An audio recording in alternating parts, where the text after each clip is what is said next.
एक समय की बात है। एक बड़ा धनवान राजा था जिसके पास सभी प्रकार की संपत्ति और सामर्थ्य था। लेकिन वह अभी भी असंतुष्ट था। एक दिन उसने अपने मंत्री से पूछा, मुझे सच्ची खुशियां कैसे मिलेंगी? मंत्री ने कहा, राजा, खुशियां धन में नहीं, अन्याय से नहीं, बल्कि सेवा और धर्म करते समय मिलती हैं।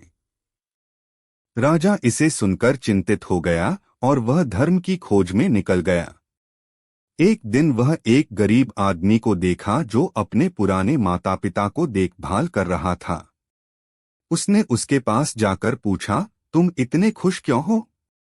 गरीब आदमी ने कहा, राजा जी, मैं अपने माता पिता की सेवा करके सच्ची खुशियां पा रहा हूँ। राजा ने यह समझा कि सच्ची खुशियां सेवा और धर्म में ही हैं, और उसने अपनी जीवन शैली में धर्म को अधिक महत्व दिया। उसने अनेक धार्मिक कार्यों में भाग लिया और समाज के लिए नेतृत्व किया, जिससे उसे सच्ची खुशियां मिली। एक बार की बात है, एक बूढ़े आदमी ने एक संत से अपनी चिंता साझा की। उसने कहा, मुझे मोक्ष कैसे प्राप्त होगा? संत ने उससे कहा, तुम्हें सच्चे मन से ईश्वर में विश्वास करना चाहिए और उसके नाम पर सेवा करनी चाहिए। बूढ़े आदमी ने पूछा, लेकिन मुझे कैसे पता चलेगा कि मैंने मोक्ष प्राप्त किया है? संत ने उससे कहा, जब तुम्हारे मन में सच्चा शांति और आनंद होगा और जब तुम्हारी आत्मा मुक्त हो जाएगी, तब तुम्हें मोक्ष प्राप्त हो जाएगा। बूढ़े आदमी ने उसके उपदेशों का पालन किया और नेकी कामों में लग गया। धीरे धीरे उसका मन शांति और आनंद से भर गया और एक दिन उसकी आत्मा मुक्ति को प्राप्त हो गई। इस रूप में वह अपने मन की शांति और मोक्ष को प्राप्त कर लिया। एक समय की बात है, एक बुद्धिमान गुरु और उसके 4 छात्र अपने आश्रम में रहते थे।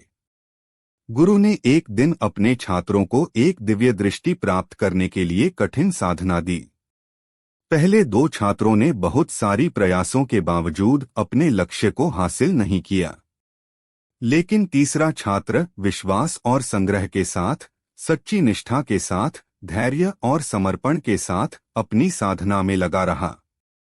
एक दिन उसका ध्यान उसके लक्ष्य की ओर इतना गहरा हो गया कि उसने अंततः दिव्य दृष्टि प्राप्त की। वह अब सभी की सहायता करने में सक्षम था और उनकी समस्याओं को समझने में समर्थ था। गुरु ने इस छात्र को धन्यवाद दिया और कहा, वह जो धैर्य, विश्वास और समर्पण से साधना करता है, वह सफलता प्राप्त करता है। इस कहानी से हमें यह सीखने को मिलता है कि सफलता केवल दृढ़ विश्वास और समर्पण के साथ ही हासिल होती है। एक बार एक युवक अपने गुरु के पास गया और उनसे पूछा, गुरुजी, मैं भगवान को कहाँ ढूंढूं? गुरुजी ने उससे कहा, भगवान को खोजने के लिए तू पहले अपने अंदर देख। युवक ने उसके उपदेश का पालन किया और अपने अंदर की खोज में निकला।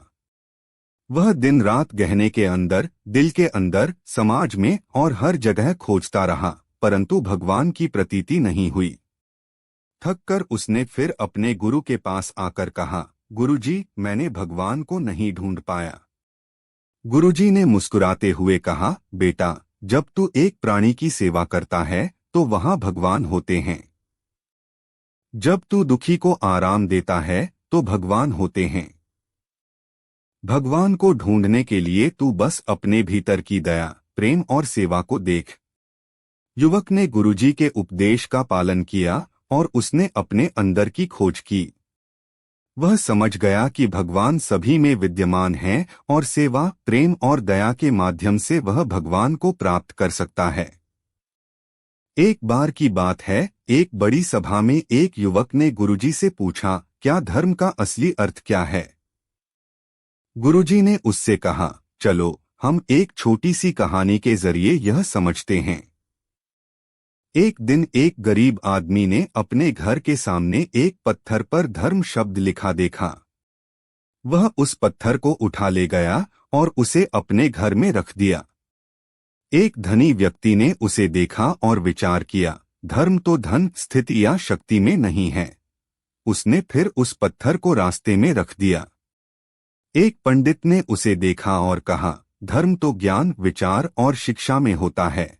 उसने फिर उसे एक गुरुकुल में रख दिया। एक संत ने उसे देखा और कहा, धर्म तो प्रेम, दया और सहानुभूति में है। उसने फिर उसे अपने दिल में स्थान दिया। इस कहानी से हमें यह सीखने को मिलता है कि धर्म वास्तव में प्रेम, सहानुभूति और सेवा में है।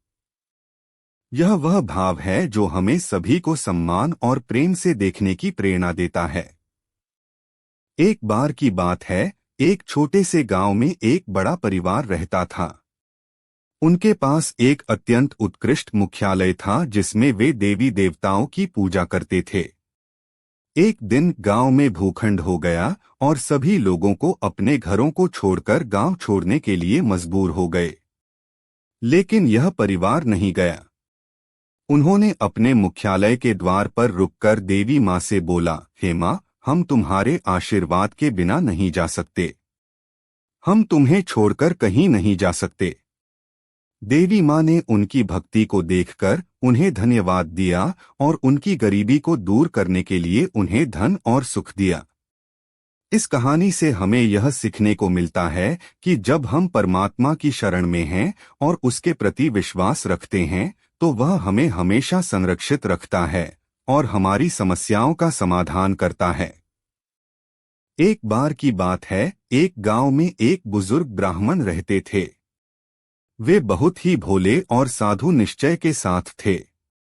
एक दिन एक साधु उनके घर पर आया और उनसे खाने के लिए भिक्षा मांगी। ब्राह्मण ने उसे अपने घर में बुलाया और उन्हें भोजन का आमंत्रण दिया। उन्होंने उसे पूर्ण सम्मान और भक्ति से भोजन की व्यवस्था की। जब साधु ने भोजन करके धन्यवाद दिया और रवाना होने का इशारा किया तो ब्राह्मण ने उससे कुछ धन मांगा। साधु ने उनसे कहा, मुझसे तुम्हें क्या मिलेगा? ब्राह्मण ने उत्तर दिया, मुझे एक संत के साथ भोजन करने का सौभाग्य मिला। मुझे धन्यवाद करने के लिए यही मेरी धन की इच्छा है। साधु ने उनकी निर्मल भावना को देखकर उन्हें धन्यवाद दिया और उसे आशीर्वाद दिया। ब्राह्मण को उसकी निर्मलता ने धन के भेद को समझाया कि सच्चा धन भक्ति और सेवा में है, न कि संदूकों में। इस कहानी से हमें यह सीखने को मिलता है कि सच्चा धन और धन्यवाद भावना में होता है और धन के प्रति हमारी निरंतर आवश्यकता नहीं होती।